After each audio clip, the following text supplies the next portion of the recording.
There's one really beautiful moment in the film that I think informs some of your narrative work. There's a moment where your father is talking about his mother, your grandmother, yeah.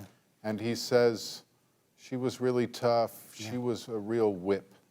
And there's a moment where the camera just stays there and your mother, your father, and you are in the frame, you're not looking at each other, and it just hangs there, and it's a very, really emotional moment somehow. It's, I left it that way because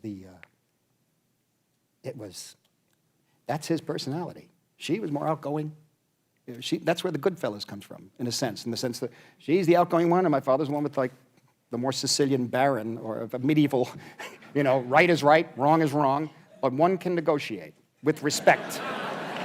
With respect, we could talk. And he was tough. And that you see it. I'm glad you point that out, because that for me is one of the shakiest emotional moments for me to watch. Yeah, it's a heavy, kind of heavy moment. As far as my mother goes, well, she was a strong woman. My father would never get into arguments with anybody. She would face them. My father would always, she would push my father always on the side. She was a very strong woman, even with us, with the children.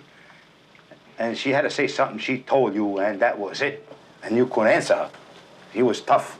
When did she come over? And what kind of boat trip? I mean, you know. Oh, she had tell us a little about that. Bad. When she came over. When she came over, she said she almost died on a trip there. The boats were small, were very small. But they came, it took her over a month to get over here by boat.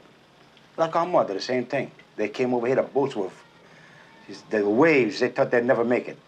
And they came over here. Her mother done came over here years ago, but I don't remember her.